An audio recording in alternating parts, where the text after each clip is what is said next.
This morning I spoke to the government that markets are functioning effectively and that our banking system is resilient. I know too that this is an anxious time for families who are worried about the cost of living.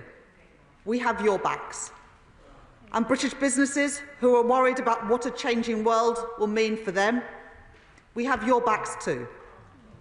This government is clear-eyed that our response to global change cannot be to watch and wait, but instead to act decisively, to take the right decisions that are in our national interest, protecting working people. All of the decisions that we make as a government will be underpinned by the stability of our non-negotiable fiscal rules. Mr. Speaker, a trade war is in nobody's interest. It is why we must remain pragmatic, cool-headed and pursue the best deal with the United States that is in our national interest. This remains our priority, and that was part of the discussion that I had with US Treasury Secretary Scott Bessent last week. But we have been clear, nothing is off the table. It is why we will continue to back British businesses during these uncertain times, particularly those industries that are most affected, as we rebuild our industrial base here in Britain. We showed that backing yesterday when the Prime Minister and I announced new measures to give British car makers certainty, stability, and to support them on the transition to electric vehicles. We have put forward plans to support our life sciences sector by cutting back the time it will take to set up clinical trials in the UK. It is why we are working with our international allies to reduce barriers to trade right across the world. Over recent days, I have had discussions with my counterparts in Canada, Australia, Ireland, France, Spain and France, and with the European Commission. We will pursue these talks in earnest. Tomorrow I will hold talks with the Indian government as part of our two nations' economic and financial dialogue as we seek to secure a new trade deal with India. And finally, we must go further and faster in our mission to kickstart economic growth. I know that the challenges facing the global economy and the potential impact could be profound. And as a government, we must step up to that challenge to deliver security for working people through our plan for change that is underpinned by stability, reform and investment. Prioritising the builders, not the blockers. Reforming our public services, not defending the status quo. Investing in our long-term infrastructure, not cutting it for the short term. Security for working people. Renewal for Britain. That is our focus, and Mr. Speaker, that is what this government will deliver.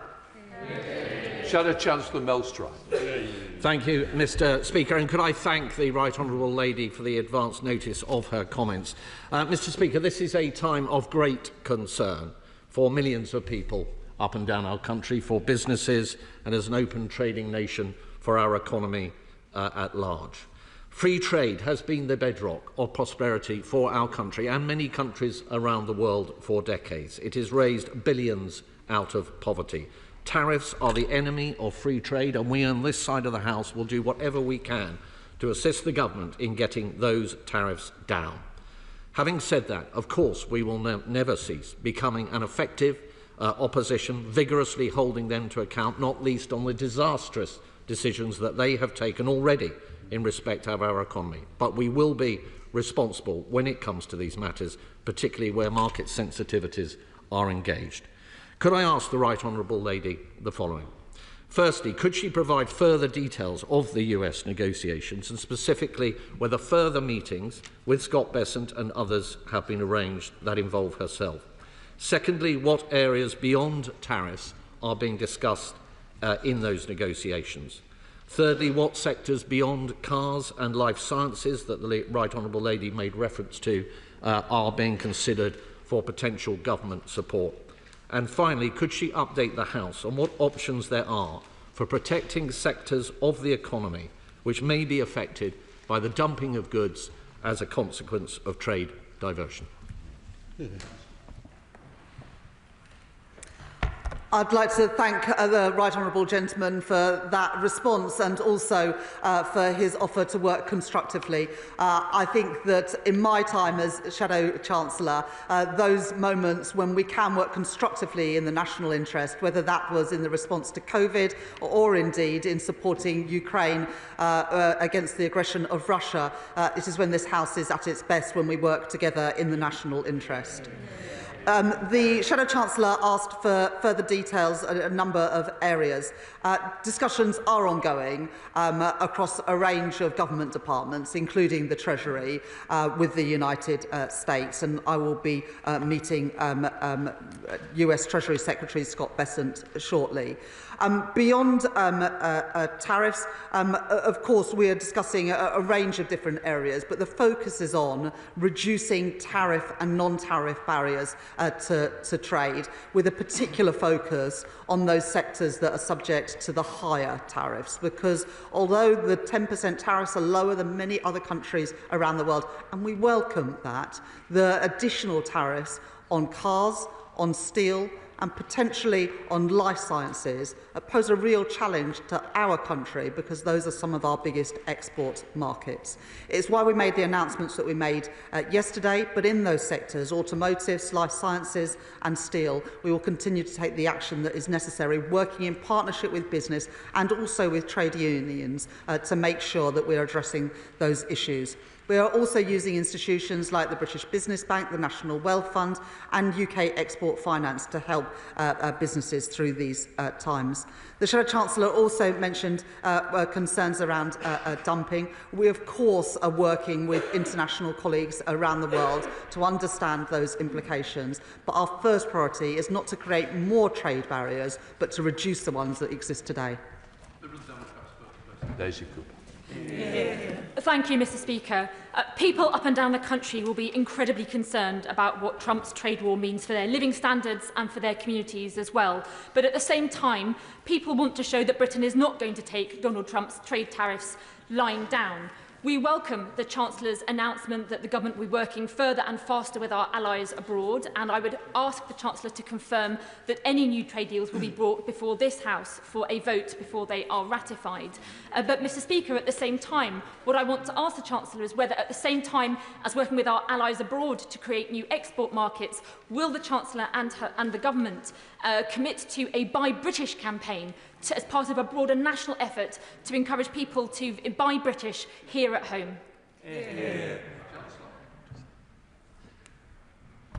Thank you, Mr. Speaker, and I thank the Honourable Lady for those questions.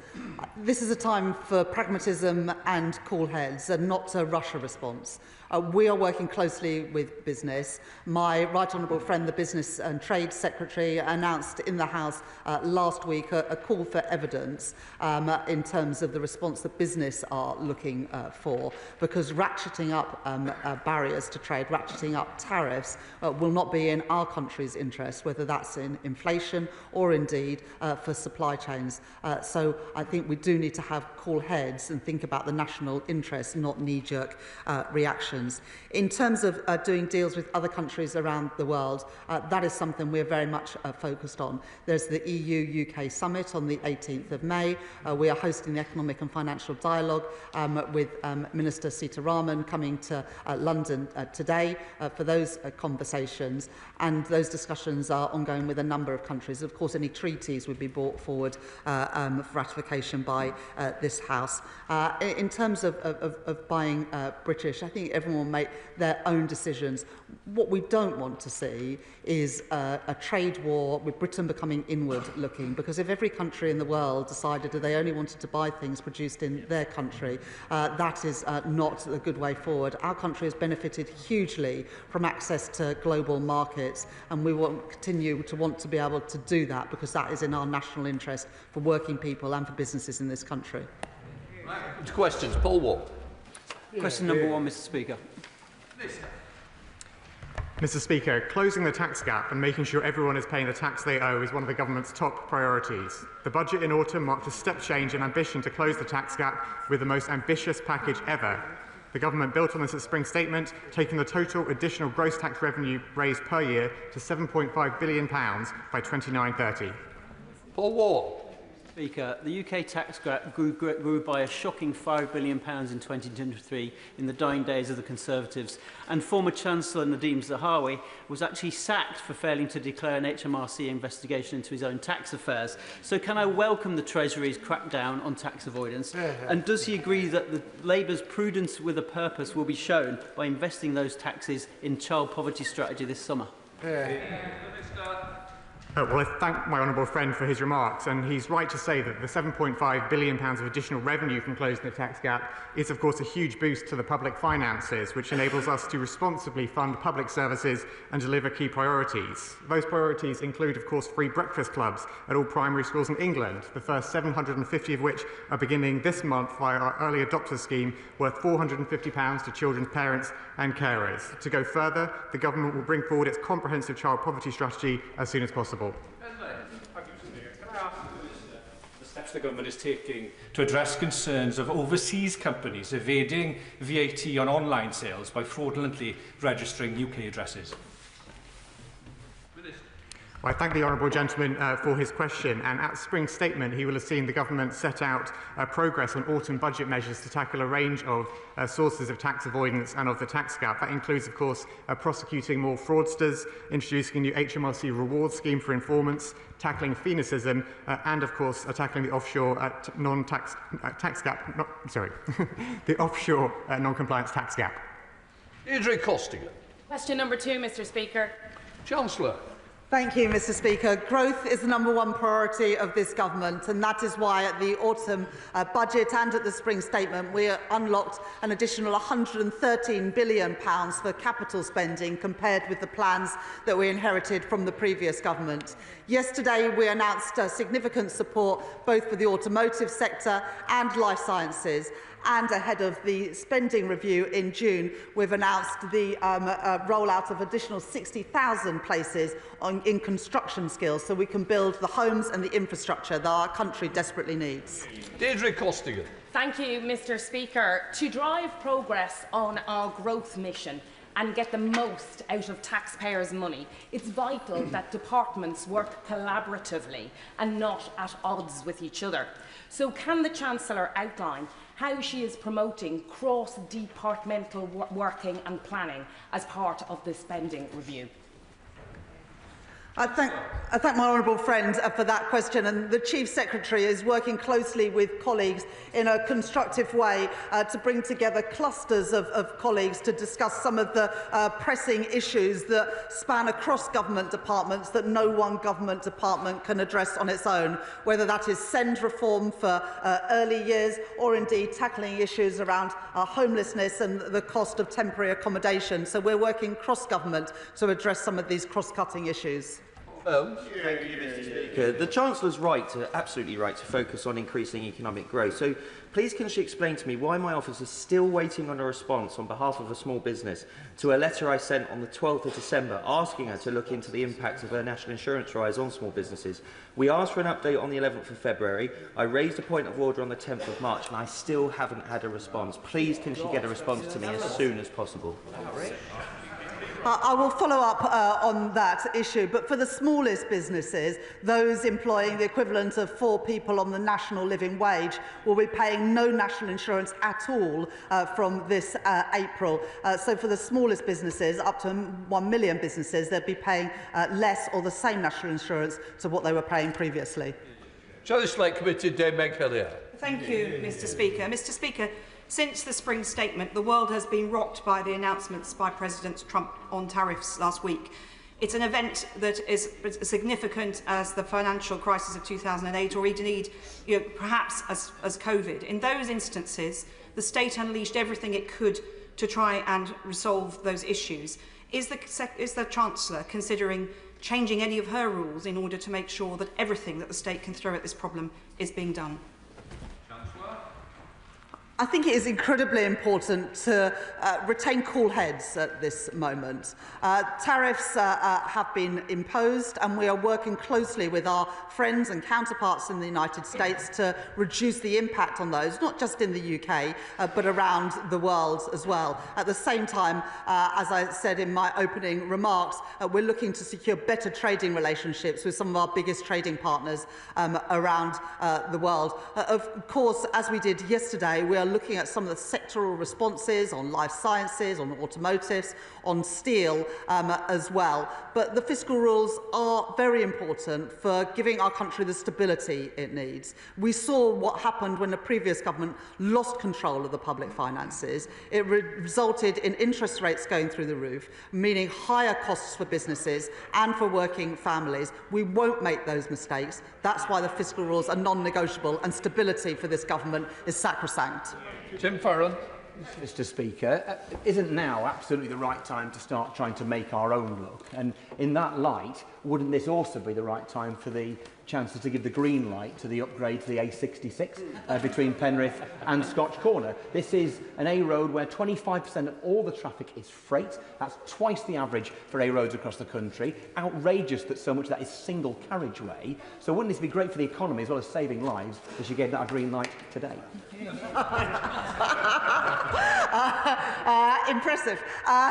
So we'll be considering all of these schemes as part of the spending review, but I absolutely do agree with the honourable gentleman that we need to go further and faster to grow our economy. That's why we are spending £113 billion more on capital investment in this Parliament compared to the plans that we inherited, which means that we can upgrade more roads, more rail lines, more energy infrastructure, and build the 1.5 million homes our country needs too.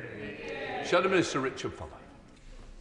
Thank you, Mr. Speaker. 2 weeks ago, the Spring Statement rushed through changes to disability benefits, or pocket money, to the Chief Secretary to help plug the £14 billion gap in public finances created by the first Labour budget. Now we are already in the OBR's Scenario 2 on tariffs, and the Chancellor is once again forecast to be out of room on her fiscal targets. Therefore, how does she plan to ask the Chief Secretary to update departmental budgets in his multi-year spending review to avoid punishing businesses and people once again with further taxes? I think the honourable gentleman is somewhat jumping the gun. We delivered the Spring Statement just 2 weeks ago, and we were able to restore the fiscal headroom in that after the change in global bond yields. We will set out the budget in the autumn, moving to one fiscal event a year, very, very different from the multiple budgets we had from the previous government. But we've set the spending totals for the spending review, and we'll be setting out the departmental allocations on June the 11th. Andrew George. Question 3, Mr. Speaker. Minister. Mr. Speaker, while short-term lets and second homes can benefit the tourist economy, we also recognise that they can impact the availability and affordability of main homes in some communities. That is why we have enabled councils to charge a premium of up to 100% on the council tax bills of second homes, why we have increased the higher rates of stamp duty land tax on the purchase of second homes, and we have abolished the furnished holiday lets tax regime. Andrew George. Thank you, Mr. Speaker. I'm grateful to the Minister for that response, but I believe we can go further. This isn't about the politics of envy, but the politics of social justice. Sure, it cannot be right that, for example, in Cornwall, over £500 million of taxpayers' money through the small business rate relief system has gone into the pockets of holiday homeowners in the last 10 years, and many of those have indeed flipped their second homes into the small business rating system in order to take advantage of the loophole. Would the Minister be prepared to meet with me so that we can find a more equitable way of spending public money which goes into first homes rather than second homes? Minister.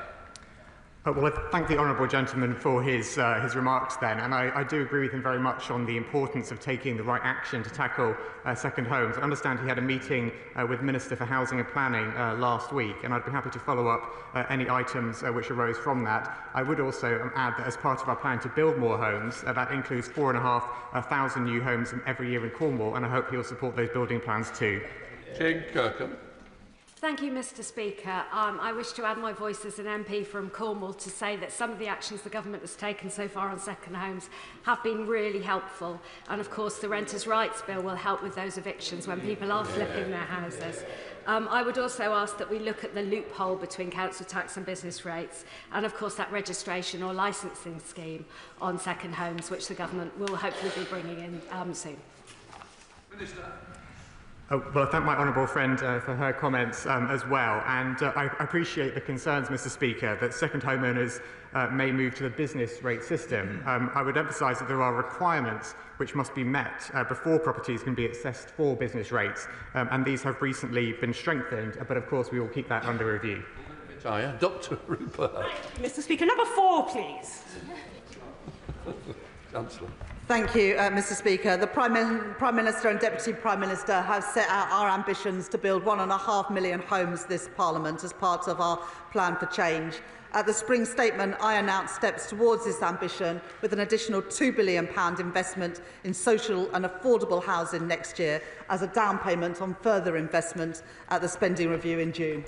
Dr Rupert. I welcome the Chancellor's build, build, build policy. But with £4 million a day being the cost of temporary housing in London, soaring rents and a frozen local housing allowance, no wonder London councils fear going bankrupt and having to rehouse people from outside the capital where only 5% of homes are affordable. So can my right honourable friend, in the comprehensive spending review, look into possibly uprating this stingy Tory legacy so that Londoners aren't forced out of London? Yeah. The key thing we need to do is build the homes our country desperately needs. That's why I put £600 million of investment into creating 60,000 additional places for people to learn the construction skills, good jobs, paying decent wages, building the homes that we need. And it's also why we're reforming the planning system so that we can actually get those homes built, backing the builders, not the blockers, which is what the party opposite did.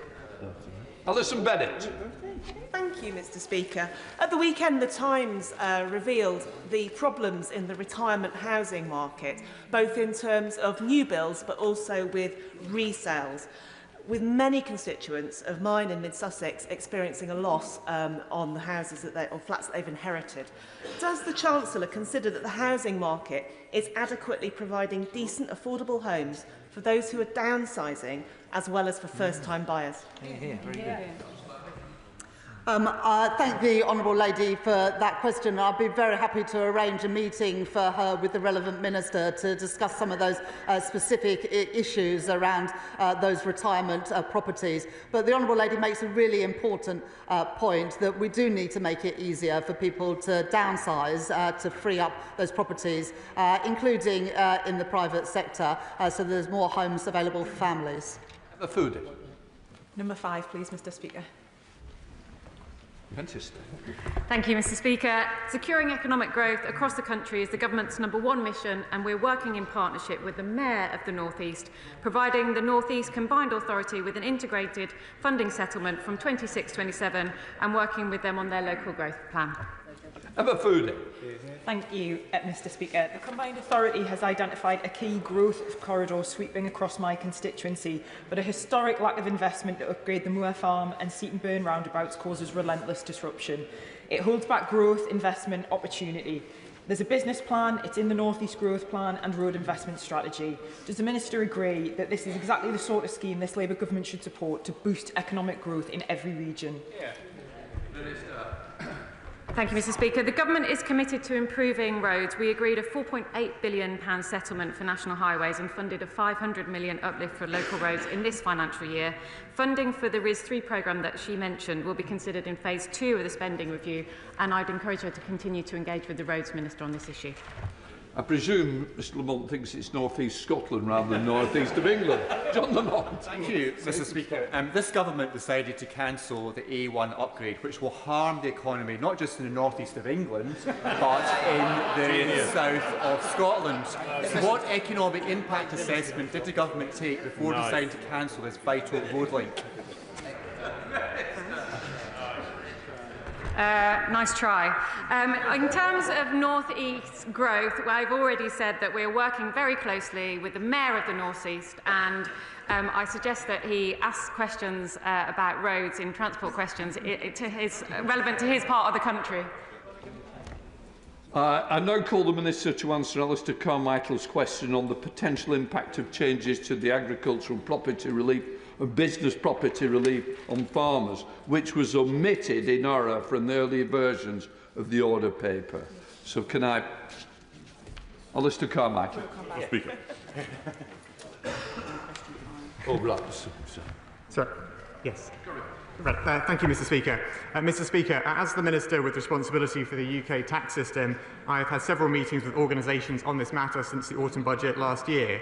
On February the 18th, the Minister for Food Security, Rural Affairs and I met with the National Farmers Union, the Tenant Farmers Association, the Country Land and Business Association, the Central Association of Agricultural Valuers, Ulster's Farmers Union, NFU Cymru, NFU Scotland and the Farmers Union of Wales.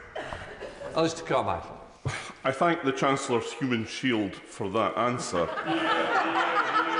But I have to say that the fact that the Chancellor sitting on the Treasury bench wasn't prepared to stand up and answer for herself demonstrates a distinct lack of respect bordering on contempt for her farmers. Will she not meet the farming unions, the banks, the professional organisations, even the supermarkets themselves, to hear why they all think that her calculations are wrong? If the Minister wants to ask her before he stands up, I'm sure we'll all allow him a second or two. Not the most dignified question from the right honourable gentleman. Mr. Speaker, I, on the Chancellor's behalf, have met numerous organisations about this matter, including those I listed a moment ago, including the right honourable gentleman himself when he came to the Treasury to meet me, and, of course, extensive debates in this place. Mr. Speaker, we may not agree on the way forward, but I don't think anyone can accuse us of not having listened. Good job. Question number 6, Mr. Speaker. Minister, Thank you, Mr. Speaker. Increasing investment, both public and private, in the UK is the government's absolute priority. It is the route to restarting badly needed productivity and wage growth. As the honourable member will know, at the International Investment Summit, companies committed to a record-breaking £63 billion worth of investments. This is set to help create around 30,000 jobs. Good job. Thank you, Mr. Speaker, and thank the Minister for that answer, and particularly that it's their top priority, because on the 17th of October, the government announced that they had got this £63 billion, and we've heard from the Chancellor that she's going to act decisively. So I just want to check her track record on that. You've had 6 months, you've had £63 billion. How much money has gone out of the door for those oven-ready projects across the country? Thank you for that question. Now, I'm a very good colleague of ministers and will be excited to know that the Business Secretary will be announcing that some projects are already in the ground, shovels going into the ground in the coming weeks. And what I'm not going to do is preempt that today. Matt Weston. In a recent PwC survey, it showed that the UK is now the second most attractive investment destination amongst global chief executives, ahead of countries such as China, Germany and India. This shows that the government's careful stewardship of our economy has led to stability amongst the global landscape. Does the Chancellor agree with me that the UK is now open for business after years of Conservative chaos? Well, my honourable friend consistently asks good questions that go to the heart of the matter. If I look back over the last 14 years, what I see is that British business investment has been the lowest in the G7 year after year, and we are going to put that right. Question 8, please, Mr. Speaker. Thank you, Mr. Speaker. The growth mission is the central mission of this government. At the budget, we delivered a £1.1 billion cash increase to the transport budget for 2025-26 compared to 24-25, representing a 1.5% real terms increase. We will set out further spending plans for transport in June. Thank you, Mr. Speaker. What value does my right honourable friend expect the recently announced and much anticipated Portishead and Pill railway line will add to the local economy of my constituency of North Somerset? Firstly, can I congratulate my honourable friend for his campaigning on this issue and declare that as the neighbouring constituency there may be some indirect benefit for my constituents. But I can confirm to the House that the project supports both regional and national strategic objectives. The West of England is the most productive city region outside of London and is set to continue to grow. An efficient and reliable rail link between Bristol and Portishead will support a range of large and small sites for housing and employment across the region, halving journey times and opening a wide range of job and leisure opportunities for the residents of North Somerset. Martin Vickers. Thank you, Mr. Speaker. If steel production ceases or is curtailed at the Scunthorpe Steel Works, there will be a massive impact on the wider economy in northern Lincolnshire. Could the Minister give an assurance that contingency plans, including improvements to transport infrastructure, are in place should the worst happen? I thank my honourable friend for that question, and we recognise how important this issue is for his constituency, the region, and indeed the national economy. My ministerial colleagues in the Department for Business and Trade are in discussions on this particular issue, but as he would expect in our infrastructure strategy, we're considering the best value for aligning investments between housing, rail, energy and other types of infrastructure to deliver growth for everyone in every region of the country. Shadow Minister Gareth Davies. Thank you, Mr. Speaker. We know that the Energy Secretary is against airport expansion unless it's in Doncaster. And we know that many Labour MPs are against airport expansion unless it's in Pakistan. To be fair, at least the Chancellor wants airport expansion actually in this country. But at the same time, she's jacking up air passenger duty by as much as 16%. Only this Chancellor could be pro-airport but anti-passenger. Labour's Climate Change Committee want to see air passenger numbers fall by 2030. Does he? Minister. No. Van der Bescher. Question number 9, Mr. Speaker. Chancellor. I thank my honourable friend for that question. The National Wealth Fund has had constructive meetings with all of our mayors, and we have given a mandate to the National Wealth Fund to work with mayors on tailored offers for their communities. I'm meeting with Mayor Andy Burnham later today to take forward that shared objective to ensure that growth is generated everywhere and felt in all parts of our country. Van der Bescher. Mr. Speaker, as a fellow North Western MP, I'm sure you will share my pride that the banks of River Mersey were the birthplace of the Industrial Revolution, and my constituency of Stockport continues to be a hub for innovation. We have many fantastic businesses in Stockport, including KNDS and the Heatons. They manufacture military bridging systems and the Boxer armoured vehicle for the British Army. Can the Minister outline how the National Wealth Fund will fuel economic growth in Stockport and also the investment we need in our local infrastructure? I thank my honourable friend. I visited Stockport with my honourable friend and with the Mayor last year to see the regeneration work that's happening there, linking new investment in housing with transport infrastructure as well. And I'd like to thank my honourable friend for his leadership. Last month, alongside the increase in defence spending to 2.5% of GDP, we've also set the National Wealth Fund strategic direction with a focus on support for the defence sector through dual-use technology, creating more good jobs in all parts of the country, including in Stockport.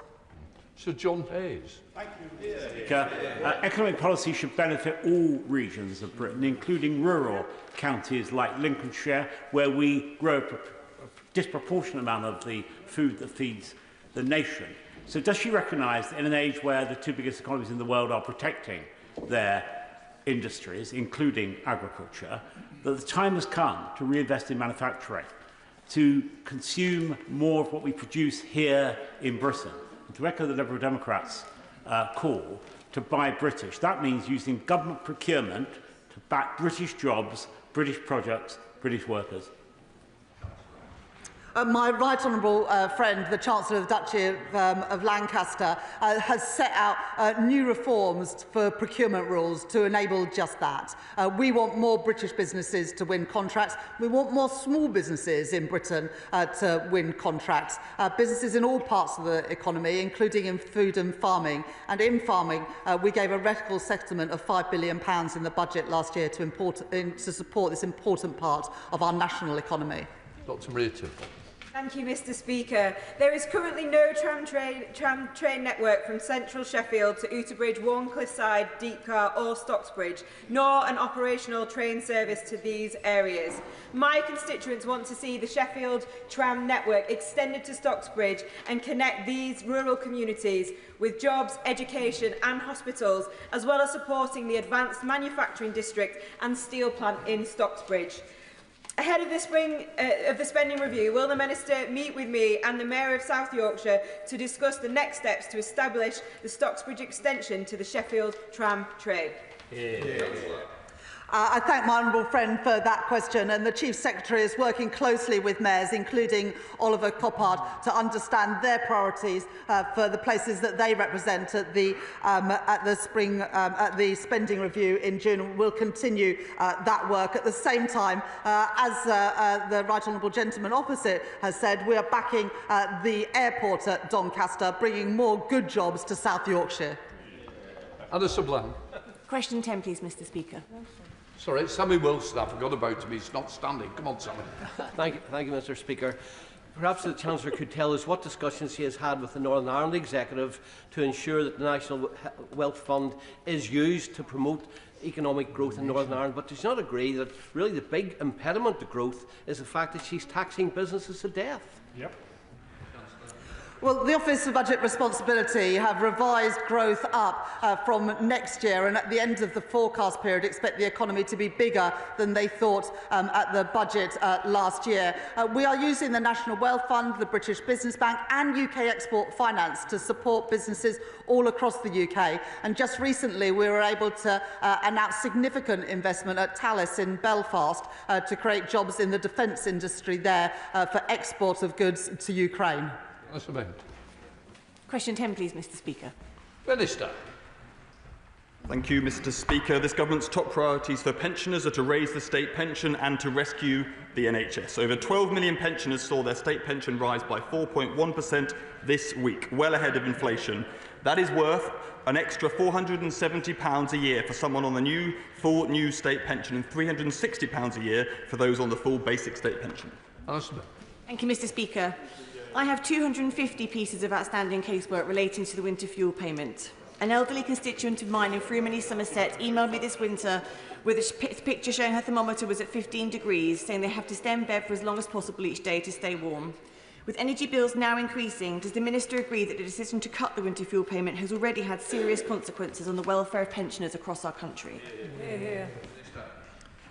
I thank the honourable member for that question. What this government is doing is raising the state pension. It's extending the warm homes discount. It's making sure that an extra 50,000 people received access to pension credit over the course of the last 6 months. And we talk about mistakes that have had lasting consequences for pensioners. I look back to the coalition government's decision to cut by 90% the rate of energy installations under their watch. That has had a legacy that pensioners are living with day in, day out in terms of leaky homes, and this government is getting on with insulating homes right across this country. Chris Spence. Thank you, Mr. Speaker.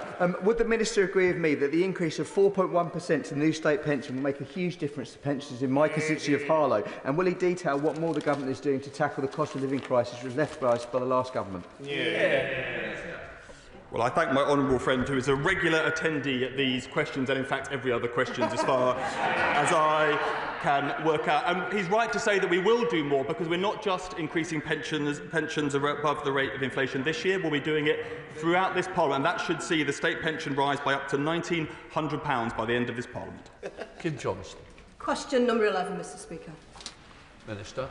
Thank you, Mr. Speaker. Liverpool City Region Combined Authority will benefit from our £900 million UK Shared Prosperity Fund to allow it to invest into local communities like my honourable friends. From the start of 2026-27, her combined authority will receive a single flexible funding pot through their integrated settlement to allow local leaders across the UK to deliver important projects for their local area, including on high streets.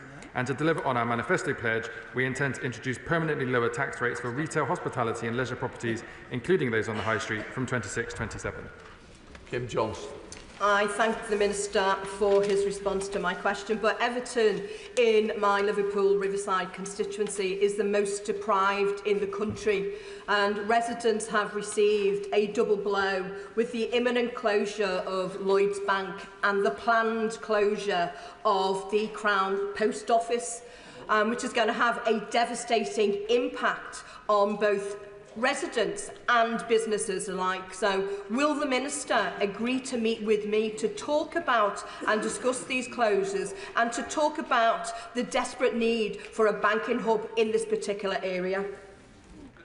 I thank my honourable friend, and as every constituency MP will know, these are always difficult decisions for closures of banking services on our high street. That's why the government is committed to championing access through by rolling out banking hubs across the country. We are committed to delivering 350 of those. 220 have already been announced, and the closure of the post office that my honourable friend raises will trigger a further cash access assessment for her constituency, and I'll be pleased to arrange a meeting for her with the relevant minister to look at those options for her constituency. Is it a Liverpool overspill in Strangford? Jim Shannon. Mr. Speaker, thank you. Thank the Honourable Lady for that. The Minister's response is really where the key answer is. The Minister's right to highlight the issues, whether it be Liverpool, Everton, Edinburgh, Cardiff, Belfast or Strangford. The issue of opportunities. In Northern Ireland, we have done an opportunity. It's an over the shops apartment conversions. In other words, giving the opportunities for housing for those. And does the honourable gentleman agree that the possibilities for regeneration of the high streets and the town centres can be done also with domestic opportunities as well? Thank you. Thank you, Mr. Speaker. We have a shared ambition, Mr. Speaker, to ensure that our high streets are thriving communities for people that live there, shop there or work there. That's why we're delivering integrated settlement for combined authority mayors in England, and have delivered a real terms increase in funding for the Northern Ireland Executive, the largest since devolution has begun, to be able to invest in exactly those types of local projects. Liberal Democrat spokesperson Daisy Cooper. Thank you, Mr. Speaker. Following on from the honourable member for Strangford, whether it is Liverpool, Riverside, St Albans or indeed anywhere else in the country, high streets up and down the land have just been hit with the double whammy of the jobs tax and the higher business rates bills. Can ministers please set out what steps they are taking to prevent an epidemic of boarded up shop fronts in the next 12 months ahead of the new rate coming in next year?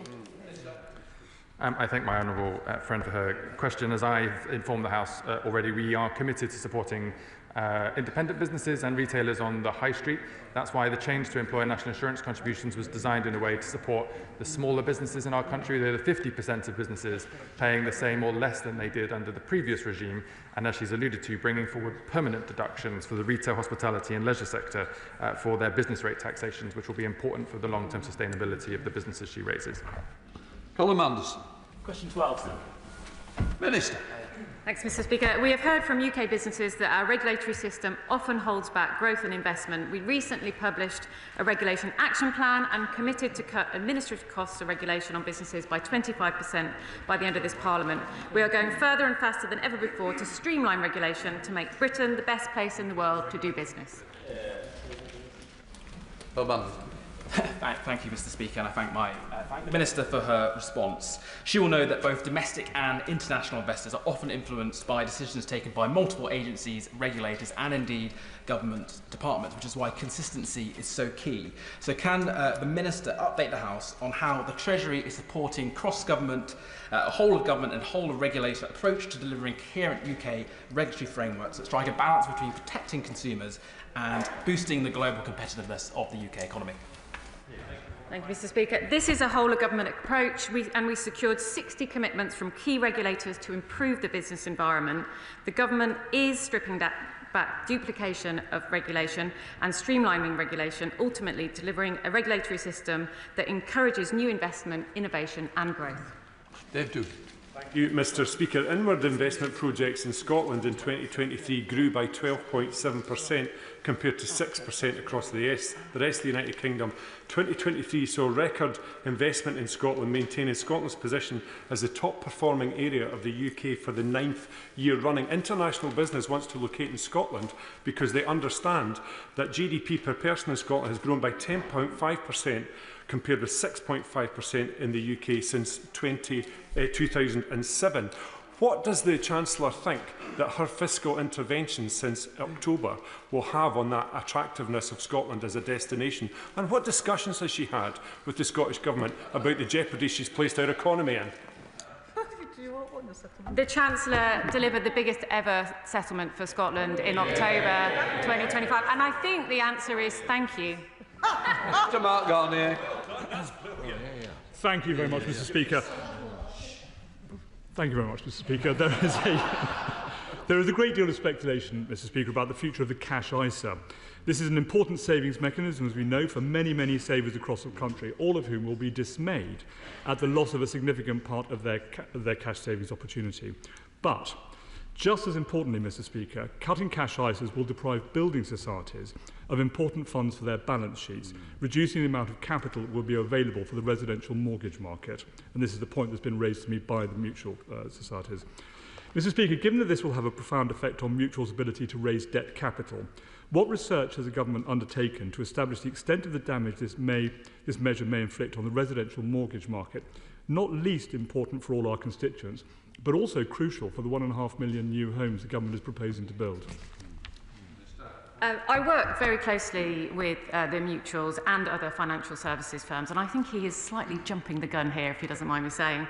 We are considering options to reform ISAs, but we need to get the balance right between cash and equities. We know that there are many people who have investment in cash ISAs who could think about possibly investing in our capital markets. That would be a win for them in terms of higher returns, but also for the economy. But we absolutely understand the role that cash savings has for people for a rainy day. Diana. Question number 30. Minister. Mr. Speaker, helping people into good work and financial independence is at the heart of our approach to supporting people on the lowest incomes. That is why we have increased the national living wage by 6.7%, equal to £1,400 this year for someone working full-time. Our plan to make work pay will tackle the poor job security and working conditions that has been holding our economy back, and the Pathways to Work Green Paper announced an additional £1 billion investment in employment, health and skills support. It's all very well for the Minister to talk about helping people into work, but is he aware of the many millions of people on PIP who rely on that PIP to work, and yet it's the PIP that is going to be slashed as a consequence of the Spring Statement? And is he aware also that there are very many people that would prefer the government, rather than balancing its books on some of the poorest and most vulnerable people in our society, why is it rejecting a tax of just 2% on people with assets over 10 million, which would raise over 24 billion? Mr. Speaker, at the autumn budget last year, the Chancellor announced a series of reforms to fix the public finances in as fair a way as possible, making sure the wealthiest in our society pay their fair share of tax. The welfare reforms announced at Spring Statement are principled reforms to help get people back into work, because work is the best way out of poverty, whilst also providing that support for those who need it and making sure the system is sustainable for the future. Early this year I spoke to my local CAP debt support team in Guildford, and they explained to me how they're supporting many low-income individuals out of debt who no sooner as they are out of debt, they start accruing it again because universal credit is insufficient to cover their basic needs due to the cost of living in an area like Guildford. What work has the Minister done to assess whether universal credit levels are sufficient to cover the varied and increasing basic living costs across the country and preventing people from the lowest incomes from going further into difficulty and debt? Well, Mr. Speaker, the government has already taken action with respect to the fair repayment rate, which lowers the cap of deductions on universal credit to 15% from 25% that it was before the autumn budget last year. That will benefit 1.2 million households by an average of £420 a year, including 700,000 of the poorest families with children benefiting as a result of that change. Shadow Minister James White. Thank you very much, Mr. Speaker. Businesses have just been hit by the Chancellor's £25 billion jobs tax, which will cost working families £3,500, as well as nearly doubling business rates for hospitality and retail businesses. How does imposing taxes that the OBR say will result in lower wages, higher prices and fewer jobs help growth and those on the lowest incomes? And will the Chancellor keep her promise not to come back with more taxes in this Parliament? Mr Speaker, the Shadow Minister talks about business rate support, and I might remind him that if we had carried on with the plans inherited from the party opposite, business rates relief would have ended entirely this month. It is only thanks to the decision of this government that rates relief is continuing for this year, ahead of permanent reforms, permanently lower tax rates of retail, hospitality and leisure premises on the High Street from April 2026. That is thanks to a decision this government has made. Question 14, Mr Speaker. Minister. Sorry, Mr Speaker. Mr Speaker, with permission, I would like to answer this question together with, I think, question 24, but I've lost track slightly of the 19, in fact. That's a great suggestion, Mr Speaker. May I take you up on that? Mr Speaker, the government is committed to making sure the wealthiest in our society pay their fair share of tax, and that is why the Chancellor announced a series of reforms at Autumn Budget 2024 to help fix the public finances in as fair a way as possible. These included increasing the rates of capital gains tax, increasing air passenger duty for private jets, and raising stamp duty for buyers of second or more homes. Thank you, Mr Speaker. Analysis from a number of disability groups shows that the Pathways to Work Green Paper will have a detrimental effect on over 3 million people. Polling from Oxfam shows that 77% of the public would rather the UK government increase taxes on the very richest rather than cut the benefits of the poorest in society. Shouldn't we, therefore, be looking at raising funds from those with the broadest shoulders?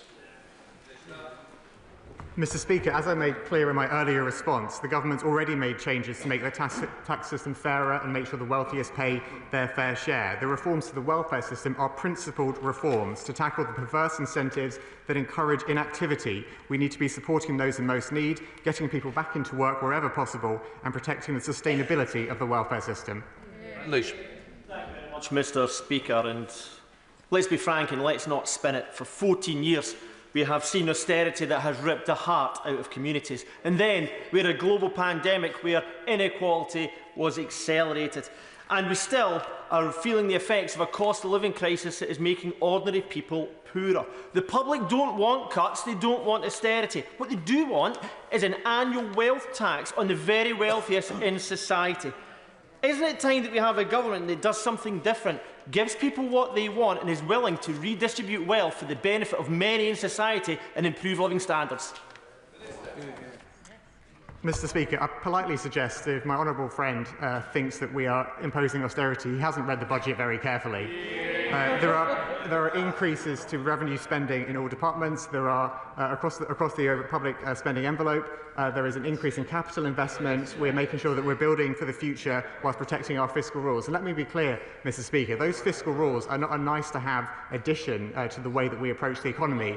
Fiscal irresponsibility has a huge cost, as we saw under the previous government. Mr Speaker, we support the government in trying to determine a fair level of tax, especially amongst the very wealthy. But would he agree that in determining the possibility of a wealth tax, would he establish, if they can, the number of people that may leave the country as a result of that and therefore pay no income tax whatsoever? Well, Mr Speaker, the honourable gentleman makes an important point that we need to make sure the wealthiest in society pay their fair share, whilst also making sure that we attract talent from around the world to come to the UK, to work here, to invest and to help grow our economy, because it is on the back of that investment and that economic growth that will make people across the UK better off by getting more money in their pockets. Sir Julian Lewis. Number 15, Mr Speaker. Sir Julian. With permission, Mr Speaker, I'd like to answer this question together with number 16. The Government understands the importance of in-person banking to communities. We're working closely with the industry to roll out 350 banking hubs across the UK. Over 220 hubs have already been announced and over 135 of those are already open. Sir Julian Smith. Rural communities such as Settle in North Yorkshire are really struggling from this loss of face-to-face banking services. Link hubs one route for them to replace banks that are closing. Could I urge ministers to do what they can, I accept it's an independent organisation, with Link to help them relax the criteria for rural communities, allowing them more face-to-face banking services?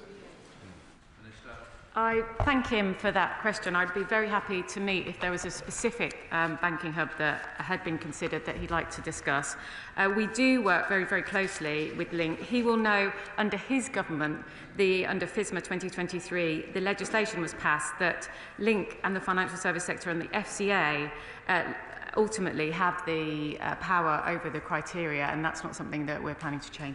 Lewis Cocking. Thank you, Mr. Speaker. How does the Minister plan to make it easier to establish banking hubs in our communities where we've lost all of the banks? Now, I did have a meeting with the previous Minister, but she left government before that meeting could take place. Would the Minister agree to meet with me so I can discuss about a banking hub in my constituency of Broxbourne, in particular the town of Cheshunt?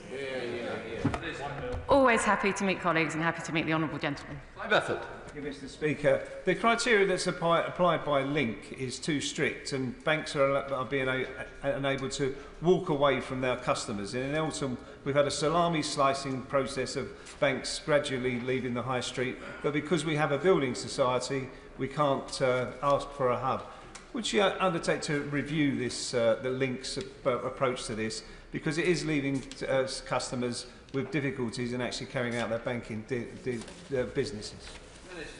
As I said in my previous answer, we don't have any plans to change the Link criteria. That is a matter for Link. But there are some flexibilities in the way that they apply this criteria, depending on the local population and travel times to nearby bank branches and indeed the number of small businesses in an area. So I would be happy to meet with my honourable friend if that is something of concern to him. Come to Topicals, Douglas McCallus. Please, Mr. Speaker. Thank you, Mr. Speaker, and you shocked me by moving to topicals so quickly that I've now found my page ready to be able to answer them. From ferries to the National Care Service, we've seen failure after failure from the SNP in Scotland, including a track record of waste. In contrast, this Labour government is tackling waste and investing in frontline services like our National Health Service, which has seen waiting lists for every month for the past 5 months in England. We hope that the people of Scotland will soon have the opportunity to experience such transformation. Douglas McCallus. Thank you, Mr. Speaker. The Chancellor set out a clear plan to drive better value for taxpayers in the spring statement, including through the Transformation Fund, which will transform frontline delivery while making savings in the long term. Does the Chancellor agree with me that this is in stark contrast to the SNP Scottish Government's record of waste? I thank my honourable friend for his question. As he knows, we've given the Scottish Government the largest increase in spending since devolution began, and the people of Scotland expect that money to be spent well, as we are in England, in transforming public services, improving the National Health Service. But they may have to know, given the SNP are not here in the chamber today, that they'll need to elect a Labour government in Scotland later next year. So the Chancellor Melstrand. Thank you, Mr. Speaker. Mr. Speaker, it was obvious to many before the emergency budget that the President of the United States was going to be slapping tariffs on our exports. So could I ask the Chancellor why it was that she came forward at the emergency budget with a recklessly slender sliver of headroom, the same headroom that she had at the time of the autumn budget, which proved then to be entirely inadequate. She blew it and more due to her disastrous economic choices. I'm sorry to disappoint the Shadow Chancellor, but because of the ordering of questions, he's stuck with me, I'm afraid. But to answer his question, he will have seen that at the budget, we increased the fiscal headroom back to our agreement of £9.9 billion, which was more than the headroom that we'd inherited from the party opposite. The key difference is this is a government that takes economic and political stability importantly, because when you lose control of the economy, you lose control of family finances, and ultimately you end up in opposition. Just to correct the record, the order paper has not changed at all in topicals.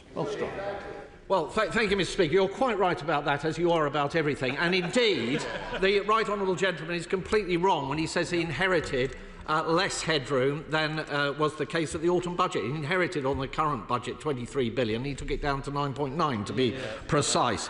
And he also loosened the fiscal targets, which is why he's not underwater already on the targets that we had when we were in government. But could I ask him, the fiscal targets are looking under a great deal of pressure come the autumn. There's a great deal of speculation and uncertainty amongst businesses as to whether this will lead to tax increases. Could he take away that uncertainty now, particularly given the tariffs and all the uncertainty that is vested in that, to make it clear at that dispatch box there will be no further increases in taxation on businesses this Parliament?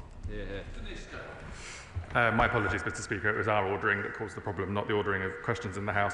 The Right Honourable Gentleman knows the tax decisions are taken at the budget, but we've been very clear that we are working hand in glove with businesses to be able to bring growth back to the economy and to ensure investment is coming forward, private sector and public sector. And he will know from his time of swimming underwater, this government is taking a different approach to fiscal discipline that I think he should welcome. Catherine Atkins. Thank you, Mr. Speaker. The defence sector is a vital part of our local economy in Derby, particularly with the landmark £9 billion deal struck with Rolls-Royce, supporting the Royal Navy's submarines and providing a major jobs boost. Does the Chancellor agree that national security goes hand in hand with economic security and, in turn, financial security for households? I thank my honourable friend for that question. The first duty of any government is to keep the nation safe, and that is why we're increasing defence spending as a share of GDP to 2.5%, the biggest sustained increase in defence spending since the end of the Cold War. And of course, Derby has a vital role to play within the UK's defence sector, particularly in nuclear engineering and aerospace, as demonstrated by the landmark £9 billion deal with Rolls-Royce, which will create up to 1,000 jobs in the city and protect thousands more. The Liberal Democrat spokesperson, Daisy Cooper. Thank you, Mr. Speaker. I welcome the fast action by the government to convene the automotive industry in reaction to President Trump's damaging tariffs, but the measures in and of themselves won't create new export markets or stimulate demand here in the UK. So could I ask ministers whether they will look at Liberal Democrat calls to reintroduce the plug-in car grant, equalise VAT for EV pavement charging, and will the government instruct the Valuation Office to scrap business rates for EV charging bays until the transition is complete?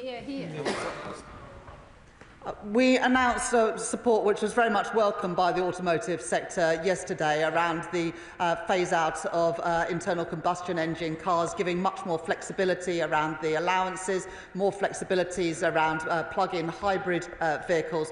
All of that is welcome, but of course we're keeping a watching brief, as well as trying to ensure that there are new markets for cars made in Britain, in other countries around the world, by securing more trade deals. Oliver Ryan. Thank you, Mr. Speaker. What is the Chancellor doing to support businesses and to boost wages in towns like Burnley, Padiham and Briarfield, forgotten by 14 years of the previous government? I thank my honourable friend for that question, and he's doing great work supporting local businesses in Burnley, including the digital marketing start-up Door4, which I know that he's been championing. Vicky Slade. Thank you, Mr. Speaker. I've been contacted by many local businesses, including the Cross Keys pub in the Holt Heath National Reserve and the Bear Cafe in Wimborne. 2 different venues, 2 different locations, both telling me that these are the most extreme trading conditions seen in hospitality ever. With national insurance, minimum wage and energy and food costs, will the Chancellor consider a reduction on VAT on hospitality sales to protect high streets, local producers and save our communities? Mr. Speaker, I'm unclear if the Honourable Lady is opposed to the increase in the national minimum wage from her remarks just then, but she should know that we've extended support for businesses in terms of business rates relief this year, which would have ended entirely under the plans that we inherited from the previous government, ahead of permanently lower multipliers for retail, hospitality and leisure premises on the High Street from April 2026. And Tomlinson. Thank you, Mr. Speaker. As a North London MP, I know that tackling the high housing costs in this city is a priority for my constituents, and it's my belief that one route to doing that is to invest in the country as a whole, so we're not just flying on one London-shaped engine. To that end, Mr. Speaker, did you know that Leeds is the largest city in Western Europe that doesn't have a tram or a mass transit system? And that is a damning indictment on decades of economic failure. And I would like to ask the Chancellor, will she do all she can to make sure the Leeds tram can be built as fast as possible so that her constituents and mine can be better off? Here, here. I better declare an interest as a proud Member of Parliament for Leeds West and Punsey. West Yorkshire Combined Authority is receiving £830 million for transport spending through round 1 of the City Regional Sustainable Transport Settlement, including £200 million for the development of a mass transport system. It's been too long that Leeds has lacked this. Under this government, we'll put that investment in and get those trams running. Thank you, Mr. Speaker. With the jobs tax, the increases in business rates and as a result of US tariffs, it's vital to stimulate the UK economy. So what is the Chancellor's plan, and can she expect us to see interest rates fall? Perhaps if she was listening to the question, Mr. Speaker, she'd be able to answer. Mr. Speaker, I think that was a question about business rates reform, and as the Honourable Lady will know, we published a discussion paper on transforming business rates, which I'm sure the Right Honourable Lady will have read and responded to. I'll look out for her consultation response in what we've received. But transforming business rates, Mr. Speaker, is about making sure that we make the business rate system fit for the future to support investment and business growth right across the UK. Dr. Alison Garland. Thank you, Mr. Speaker. Will the Chancellor join me in congratulating Goodwin International, who are building a multi-million-pound production unit in Newstead in Stoke-on-Trent South, creating up to 100 jobs in defence manufacturing? And does the Chancellor agree that increased investment in defence spending will have a tangible impact on people in my constituency, fuelling jobs and local investment? Yes, Mr. Speaker, and can I congratulate my honourable friend for championing jobs and businesses in her constituency. As she knows, the Prime Minister and Chancellor have confirmed that defence spending will increase to 2.5% of GDP by 2027, and that a minimum of 10% of the Ministry of Defence equipment budget will now be spent on novel technologies like drones and AI, which will create highly skilled jobs and drive benefits to the wider economy, including in her constituency of Stoke-on-Trent South. Richard Holden. Thank you very much indeed, Mr. Speaker. Earlier on in questions, in response to my honourable friend for Grantham and Bourne, the Chief Secretary rejected Labour's Climate Change Committee's advice regarding aviation policy, and also goes directly against what the Energy Secretary had committed to. Who in government should we believe when it comes to aviation policy? Mr. Speaker, the honourable member knows that we are supporting airport expansion alongside investment in things like sustainable aviation fuel to be able to reduce carbon emissions from long-haul flight, as well as supporting investment into decarbonised surface transport to help people to get around the country and to their airports. I think maybe the members opposite might want to welcome investment into this country as opposed to talking it down. Honourable. Thank you, Mr. Speaker. I would like to ask the Chancellor if she will introduce a 12-month delay to the incoming change in taxation to double cab pickup trucks. The manufacturers and the commercial customers feel they haven't had the sufficient time to adjust to the new changes this month. Would you be able to share with us any impact assessment work carried out on the reclassification of double cab pickups, what effect it would have on the sector in Britain? Well, I thank my honourable friend for her question. But, Mr. Speaker, we've engaged with the automotive sector on this issue, and there are generous transitional arrangements in place to mitigate the impact. The government has had to take difficult decisions, but at the autumn budget 2024, we prioritise long-term support for growth-driving sectors, including over £2 billion over 5 years to support the automotive sector. Thank you, Mr. Speaker. Ineffective energy trading with the EU is a major barrier for global investors. According to Energy UK, we are losing out on £30 billion of investments in interconnectors alone. What will the government do to improve our energy trading with the EU to unlock this vital opportunity? Mr. Speaker, the Prime Minister's Plan for Change sets out our ambitious but achievable target of clean power by 2030. The Clean Hour Action Plan demonstrates the significant investment requirements to reach this target, including in renewable infrastructure and the actions we will take to facilitate this. We've already taken action to remove the de facto ban on onshore wind in England, approved major solar projects and delivered a record-breaking renewables auction. Josh Fenton-Glenn. Thank you, Mr. Speaker. The last government left 4.5 million children in poverty, but like many colleagues, I'm alarmed that the impact assessment of the Spring Statement suggests that that number will rise, not fall.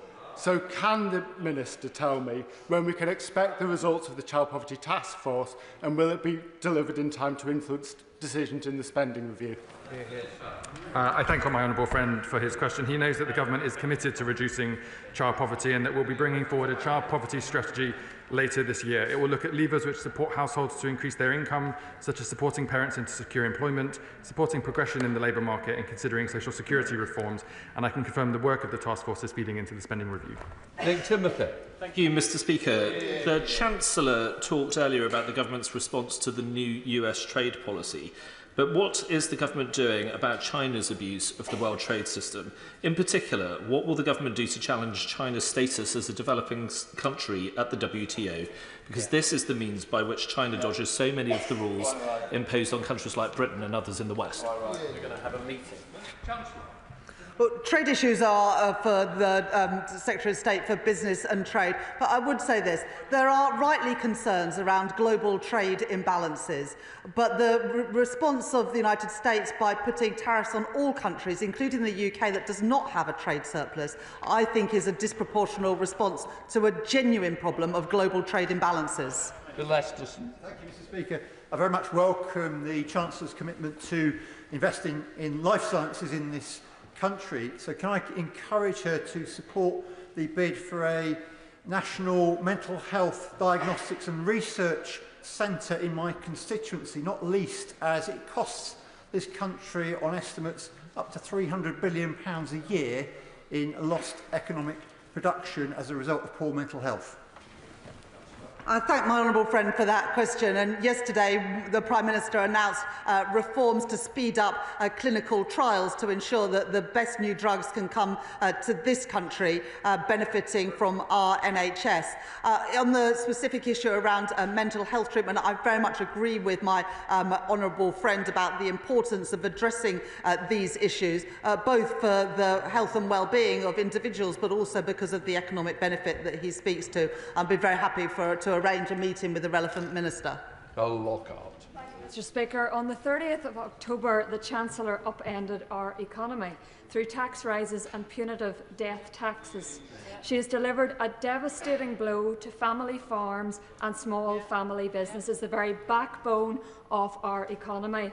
When will the Chancellor recognise that she is elected by the people, for the people? Every day she avoids engaging with the farming community is another day of wilful neglect. Our farmers are being driven out not by market forces, but by a government blind to their struggles and deaf to their voices. When will she listen and speak with them?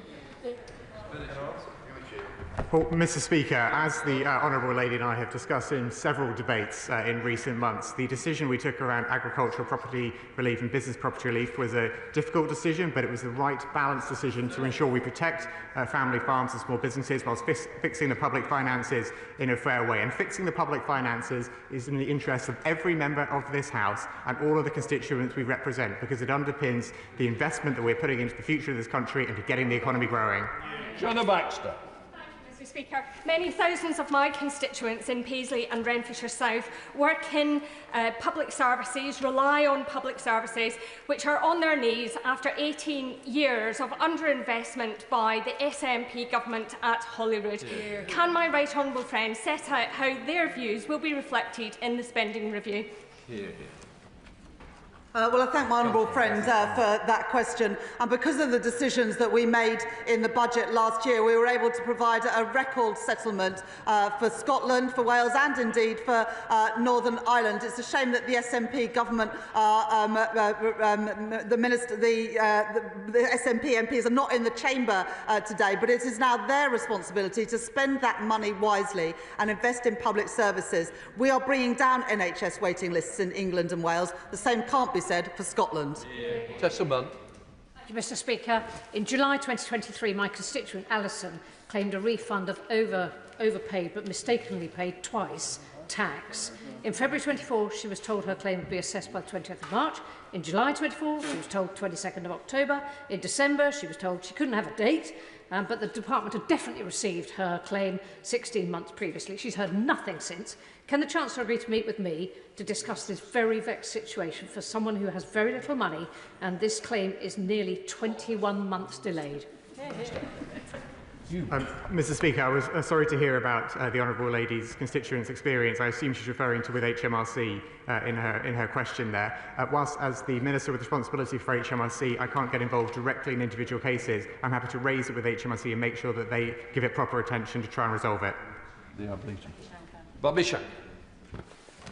Thank you, Mr. Speaker. Local businesses have huge potential to create local growth in our community. It was fantastic earlier this year to see my right honourable friend, the Chief Secretary to the Treasury, visiting Derby South, engaging with these business leaders. Does the Minister agree that continued engagement with business leaders is absolutely key to building the business confidence that we so desperately need and was shattered by the previous government? I thank my honourable friend for his question and for the invitation to join him in his constituency. I enjoy very much the regional reception with business leaders, as I have done in every region and nation across the country during this spending review. We'll continue to work hand in glove with them to unlock investment, create jobs and create growth for everybody across the whole country. Jim Allister. Mr. Speaker, earlier when the Chancellor was talking about the impact of tariffs, she pledged that the government would act in our national interest. How can it be in the whole national interest, so long as the trade laws governing Northern Ireland are not the trade laws of the UK, but those of a foreign jurisdiction, the EU? Got a statement, shortly. Chancellor. Well, of course, we inherited the settlement made by the previous government. As the honourable member will know, there is a summit between the UK and the EU on the 18th of May where we are looking to reduce the barriers to trade between the whole of the United Kingdom and the European Union. We recognise the specific issues around Northern Ireland, particularly in regards to the response to the tariffs, and we'll continue to work with the executive there to ensure that we get the best outcome for the people of Northern Ireland. That completes questions to the Chancellor of the Exchequer. We'll let the front benches change over.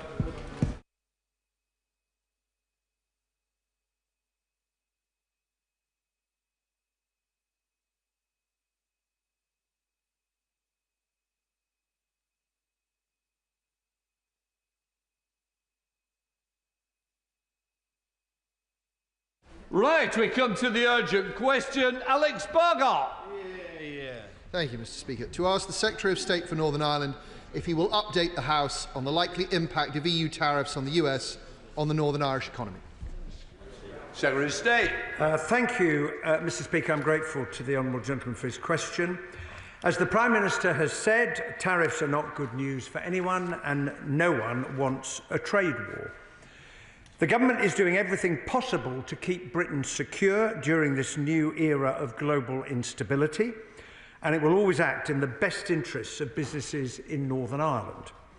As part of our customs territory and internal market, Northern Ireland exporters are facing a general 10% US tariff and a 25% tariff on steel, aluminium and cars, like other exporters across the United Kingdom. Northern Ireland is not, therefore, uniquely disadvantaged. We are, of course, preparing for the EU's next move and any possible retaliatory tariffs that they may or may not introduce, as well as considering the impact new EU tariffs would have on Northern Ireland businesses importing from the United States of America, because under the Windsor Framework, the EU tariff would apply.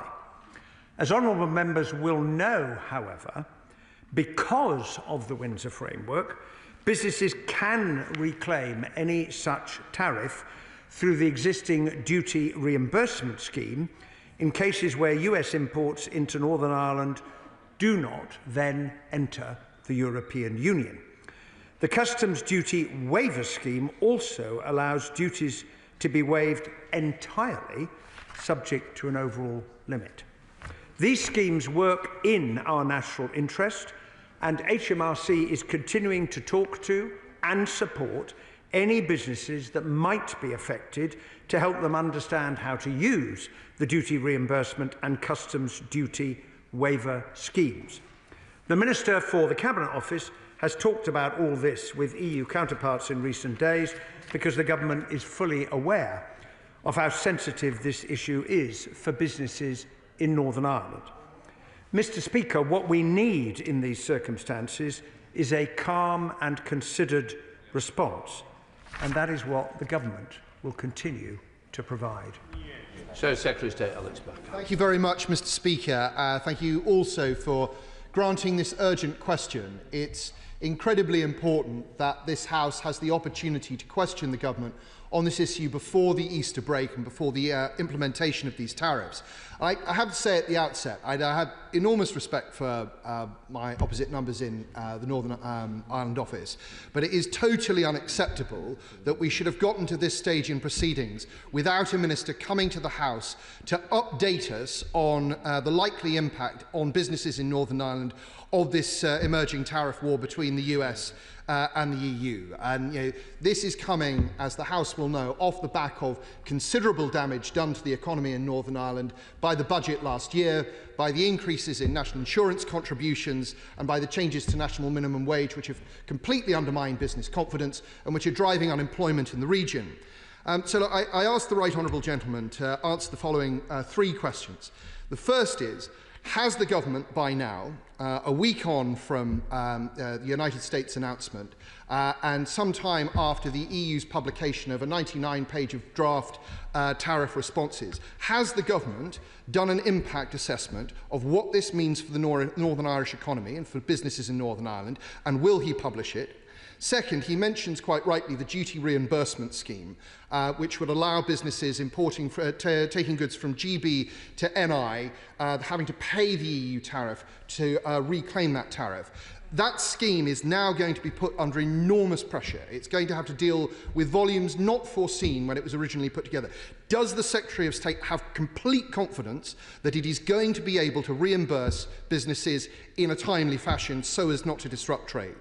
And third and finally, because Northern Ireland remains within the EU's custom code, affected Northern Ireland businesses buying affected goods will have to pay EU tariffs.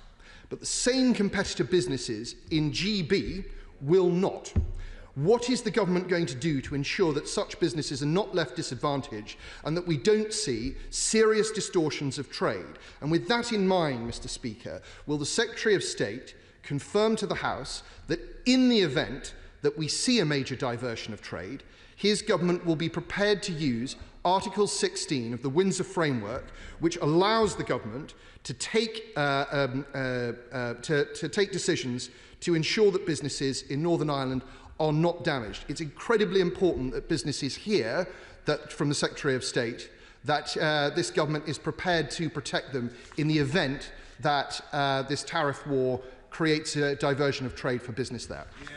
Secretary of State. Well, I'm grateful to the honourable gentleman for his questions. I'm slightly surprised by his initial comment because, of course, we touched on this matter in Northern Ireland orals. Only because I raised it. Well, indeed, but we touched on this matter in Northern Ireland orals last week, and, of course, the Business Secretary made a statement to the House last week. To answer his questions, of course, the government has been preparing for and looking at all eventualities, but until we know what the EU retaliatory tariffs are, it doesn't make much sense to publish speculation about their potential impact. On the duty reimbursement scheme, I have met with HMRC officials because I agree with him it is very important that the scheme works effectively, depending on the number of Northern Ireland businesses that are affected to reimburse tariff.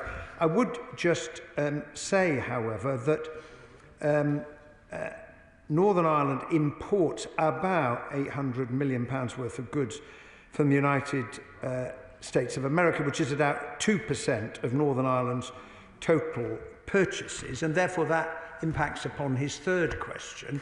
We're going to have to take this a stage at a time. The Prime Minister has made it quite clear that he will do what is in the national interest to protect our businesses and our companies and our economic future. But it is precisely because of the Windsor Framework that the duty reimbursement scheme exists.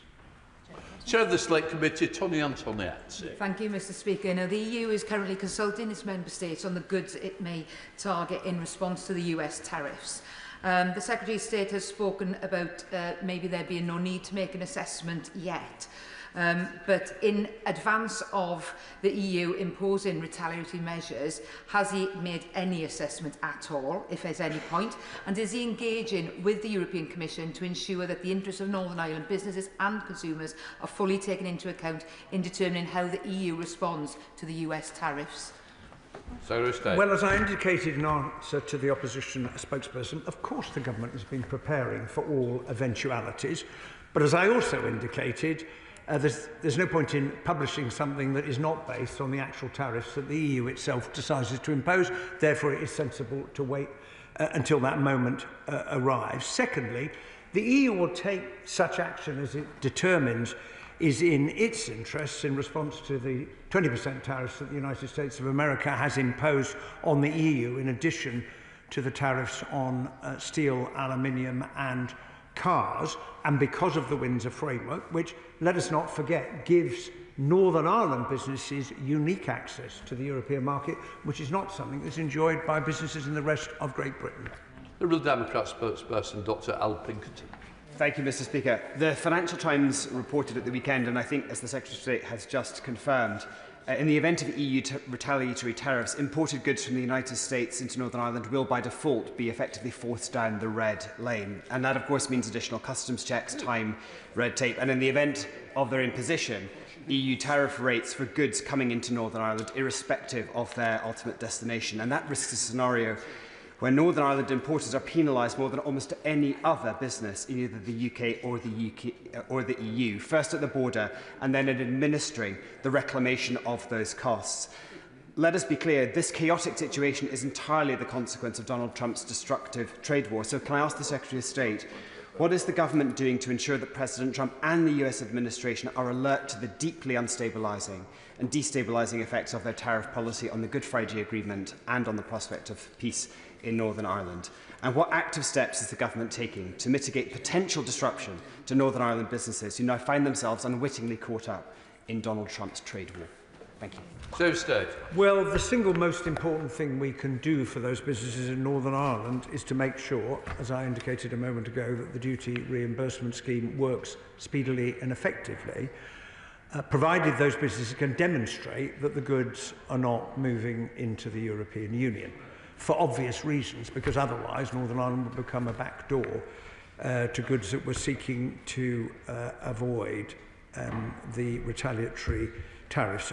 I would say to the honourable gentleman that the government will take all steps that are necessary to protect British businesses in the very difficult circumstances that we're facing, including continuing to seek to negotiate an economic deal with the United States of America, which is something we've been engaged on for some weeks now.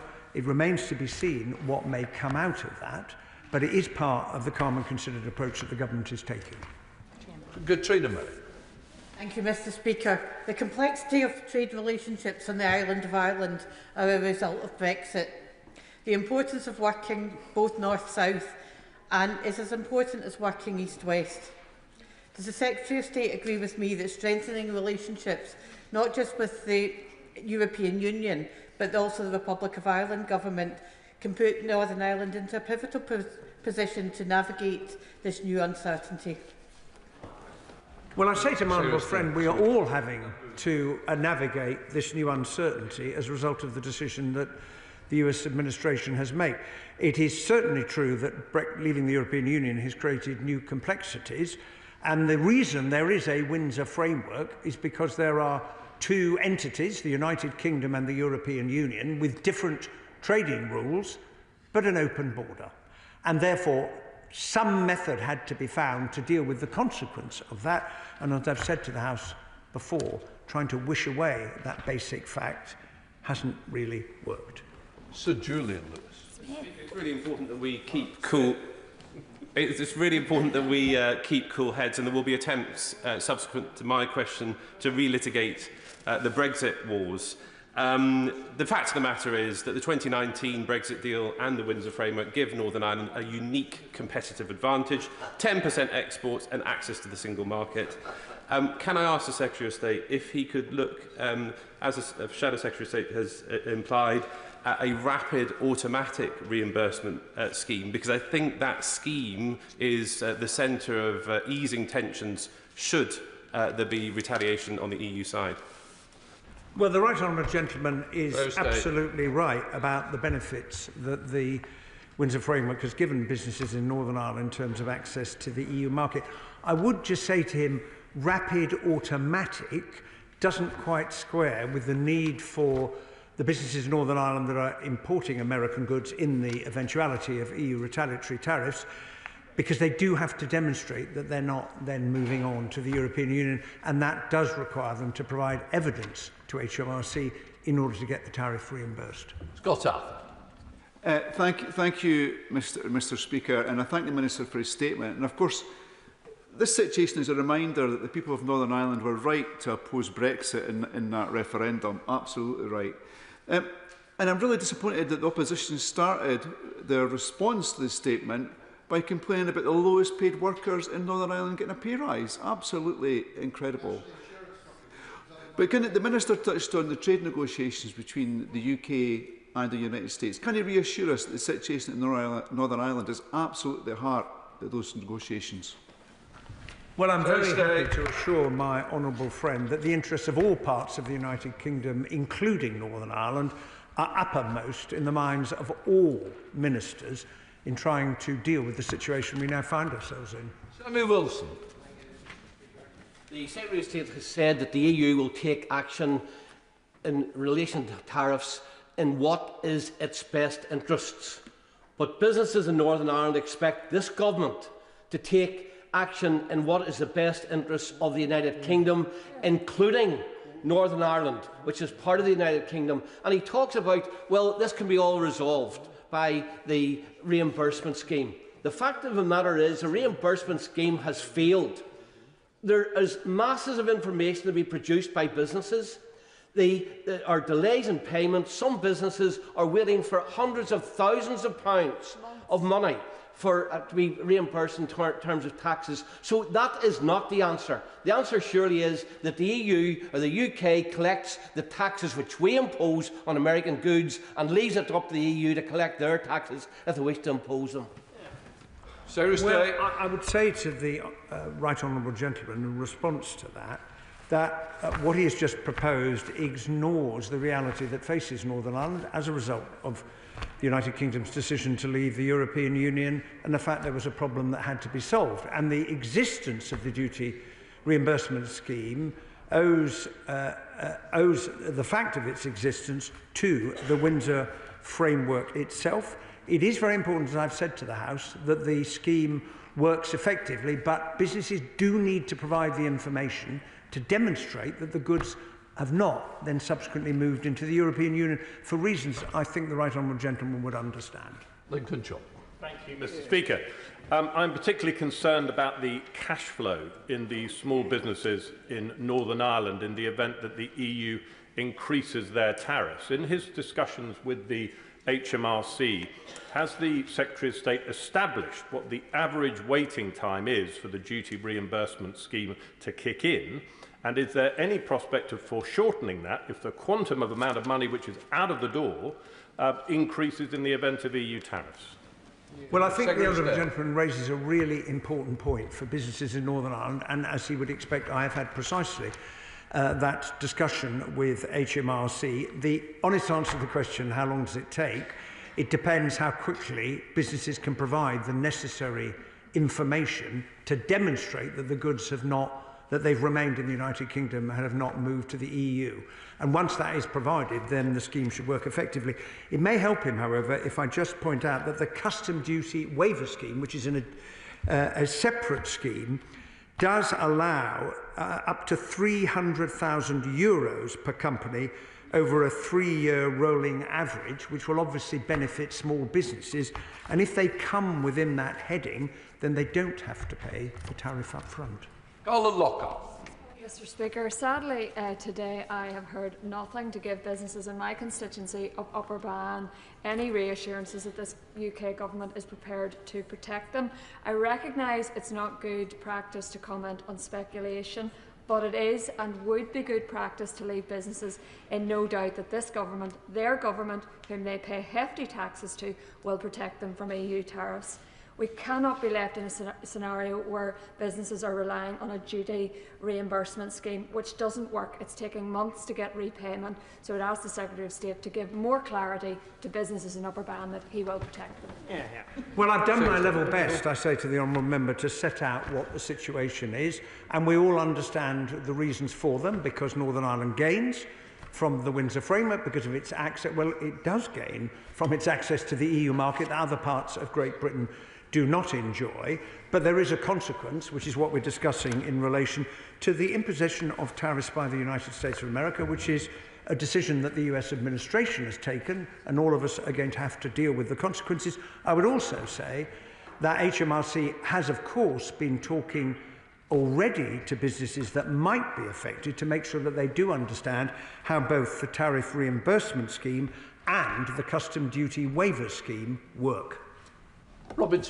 Thank you very much, Mr. Speaker. The government's advice to Northern Ireland businesses seems to be just keep calm and carry on. Well, Mr. Speaker, that gives an awful lot of uncertainty to small and medium-sized enterprises in Northern Ireland. So could the Secretary of State actually give a little more meat to the bone in regards to what this government is actually doing? Because as he did say, the EU will take actions in its interests. Those actions may not be in the interests of Northern Ireland businesses or consumers. So what is this government actually going to do?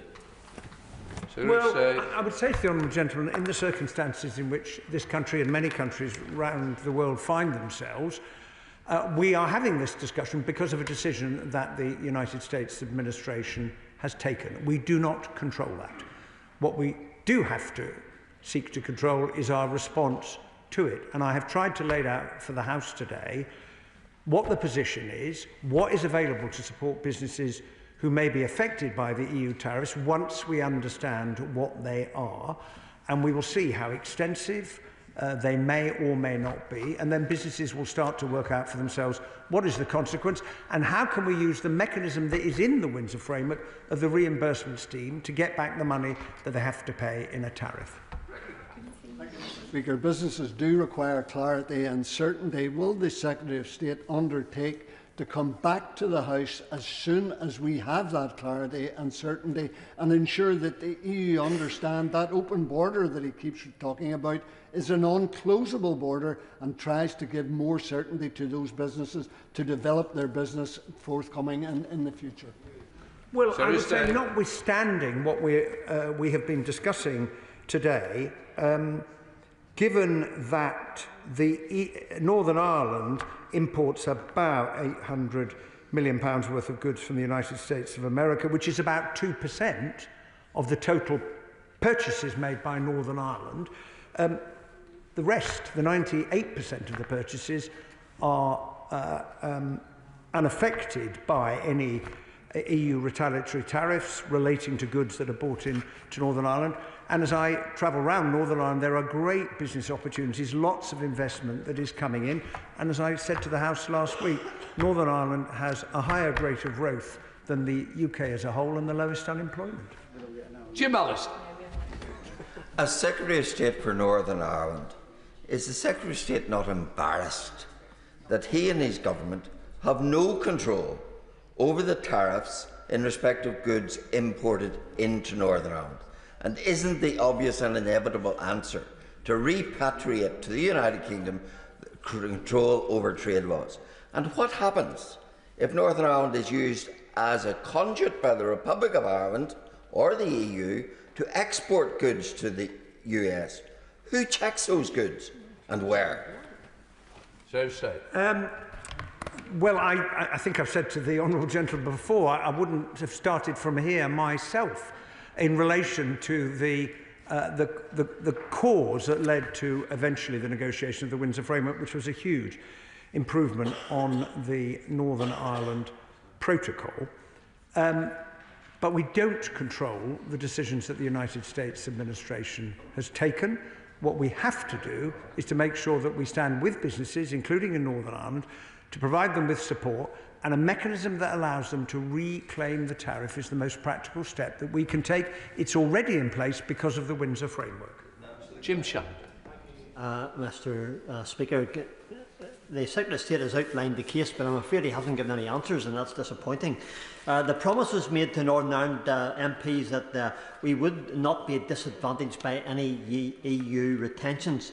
This is clearly not to be the case, and Government needs to address this directly.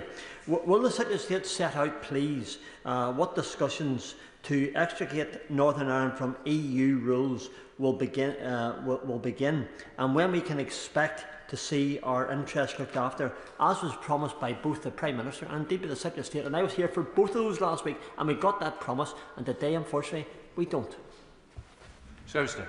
Will the situation that Northern Ireland businesses may find themselves in if there are EU retaliatory tariffs is a product of the Windsor Framework, which gives benefits, as I've said, to businesses in Northern Ireland, as well as requiring the payment of the tariffs that can be claimed back.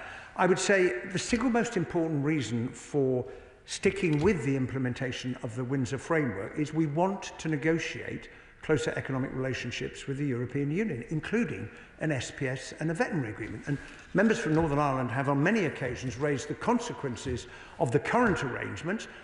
Things could be a lot easier if we get that agreement. But as I've pointed out to the House many times before, if we don't honour the last agreement that the United Kingdom as a country signed by the last government with the European Union, how exactly do we expect to get a new agreement, in particular an SPS and veterinary agreement, which would help many businesses in the movement of goods across the Irish Sea? Right, that completes the UQ. We'll let the front bench change over.